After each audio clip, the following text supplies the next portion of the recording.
दोस्तों नमस्कार, बहुत स्वागत है। देश के अस्थायी कर्मचारियों के परमानेंट को लेकर माननीय सुप्रीम कोर्ट का एक महत्वपूर्ण ऐतिहासिक फैसला साल 2025 का आ चुका है। अब जितने भी जो अस्थायी कैडर के कर्मचारी हैं, चाहे संविदा में हो, ठेके में हो या विभाग की तरफ से हो, अस्थायी तौर पर उनको रखा गया है और वो लंबे समय से काम कर रहे हैं। 12 महीने भी उन्होंने अगर काम कर लिया है तो वह नियमितीकरण के हकदार हैं। ऐसा सुप्रीम कोर्ट ने सभी राज्यों की सरकारों को आदेश देकर दिया है। तो एम्प्लॉइज के लिए बड़ी खुशखबरी, बड़ी राहत भी यहाँ पर रहने वाली है। सरकार में अब कोई कर्मचारी अस्थायी नहीं होना चाहिए। सुप्रीम कोर्ट ने ये ऐतिहासिक फैसला आज यहाँ पर दिया है।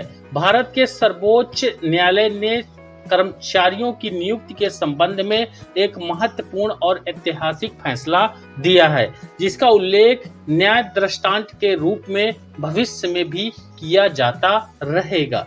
सुप्रीम कोर्ट ने स्पष्ट रूप से कहा है कि 12 मासी प्रकृति के काम के लिए किसी भी स्थिति में अस्थायी कर्मचारियों की नियुक्ति नहीं होनी चाहिए। यहाँ अस्थायी कर्मचारियों से तात्पर्य सभी प्रकार के ऐसे कर्मचारी जो प्रत्यक्ष रूप से सरकार के लिए या फिर किसी एजेंसी के माध्यम से सरकार के लिए नियमित रूप से काम कर रहे हैं। साथ ही इन्होंने बताया है ये मामला क्या था और किस मामले में इस तरह का ऐतिहासिक फैसला दिया गया है। ये मामला जग्गो बनाम भारत संघ और श्रीपाल और अन्य बनाम नगर निगम गाजियाबाद के मामले पर फैसला सुनाया गया।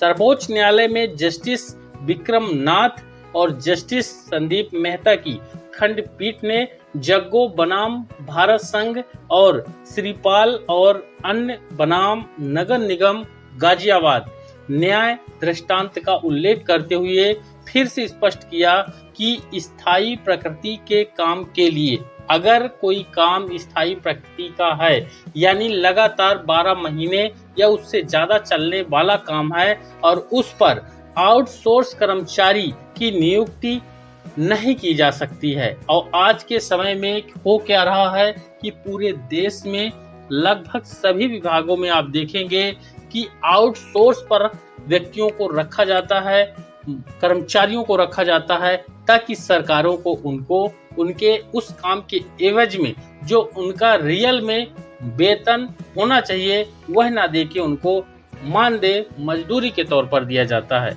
आउटसोर्स संविदा, तथार्थ अथवा अतिथि इत्यादि के माध्यम से कर्मचारियों का शोषण नहीं किया जा सकता है।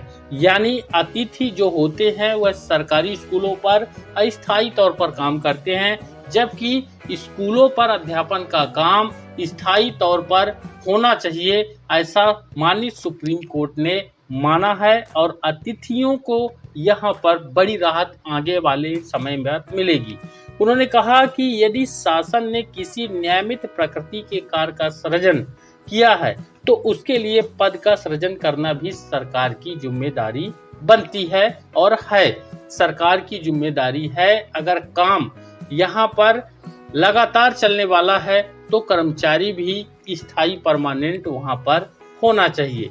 साथ ही सुप्रीम कोर्ट ने क्या कहा है इस चीज को आपको दिखा देते हैं।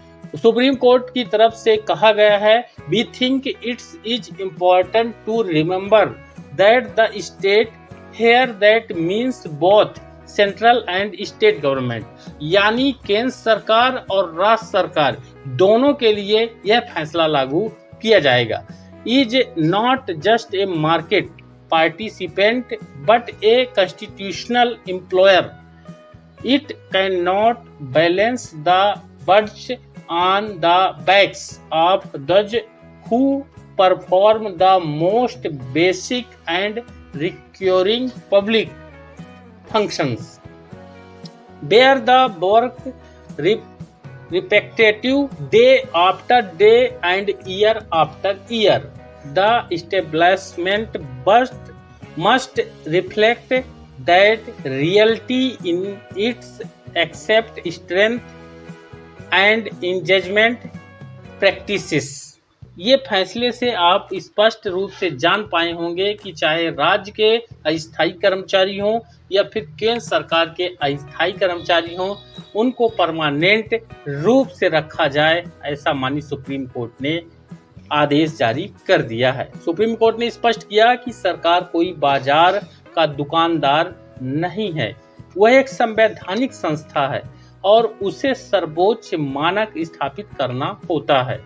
इसी के साथ सुप्रीम कोर्ट ने आदेश दिया कि ड्राइवर, सिक्योरिटी गार्ड, चपरासी, माली इत्यादि पदों पर नियुक्ति के लिए नवीन पदों का सृजन करे। नियमित पदों पर किसी भी स्थिति में अस्थायी कर्मचारियों की नियुक्ति नहीं की जानी चाहिए। यानी अगर पद नियमित कैटेगरी का है तो वहां पर अस्थायी कर्मचारी पोस्टिंग नहीं होनी चाहिए। अगर आप उस अस्थायी तौर पर रखे हैं या रखेंगे तो आपको वहां पर परमानेंट उनको करना पड़ेगा, ये परमानेंट नियुक्ति ही आपको करनी पड़ेगी। यहाँ पर इस विषय पर अपनी प्रतिक्रिया आप कमेंट बॉक्स में जरूर बताइएगा और सोशल मीडिया पर अपने सभी साथी और कर्मचारियों के साथ इस खबर को शेयर भी जरूर करिएगा। ये ऐतिहासिक फैसला है और आने वाले समय में जो ये फैसला आज आया हुआ है अगस्त 2025 का, और इस फैसले के तहत ही देश के अलग अलग राज्यों के अलग अलग विभागों के अलग अलग कर्मचारी जो कि 12 मासी प्रकृति के तौर पर काम कर रहे हैं और लंबे समय से जब वो काम कर रहे हैं 18 सालों से मध्य प्रदेश के सरकारी स्कूलों पर अतिथि शिक्षक काम कर रहे हैं, अलग अलग राज्यों पर अतिथि शिक्षक काम कर रहे हैं, या इस तरह के अलग अलग विभागों के कर्मचारी जो कि लंबे सालों से काम कर रहे हैं। इसका ये मतलब है कि वह काम 12 मासी प्रकृति का है, तभी तो वह लंबे समय से काम कर रहे हैं। अब सरकारों को निर्देश दिया गया है कि इनको आपको रेगुलर करना पड़ेगा या फिर यहाँ पर रेगुलर भर्ती होनी पड़ेगी। अगर काम निरंतर वाला है, 12 मासी है, कंटिन्यू है, लगातार है, तो आप अस्थायी तौर पर इनको नियुक्त नहीं कर सकते हैं।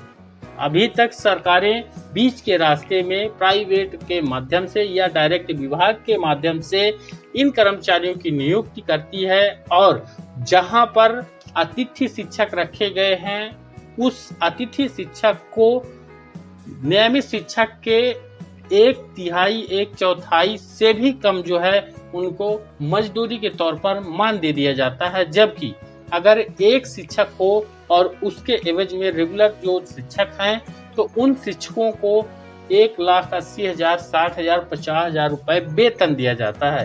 तो इस पर अब लगाम लग जाएगी और यहाँ पर अब उनके लिए न्यायमितीकरण का रास्ता क्लियर हो गया है। वीडियो को लाइक और ज़्यादा से ज़्यादा शेयर करिए, चैनल पर नए हैं सब्सक्राइब जरूर करिए। धन्यवाद।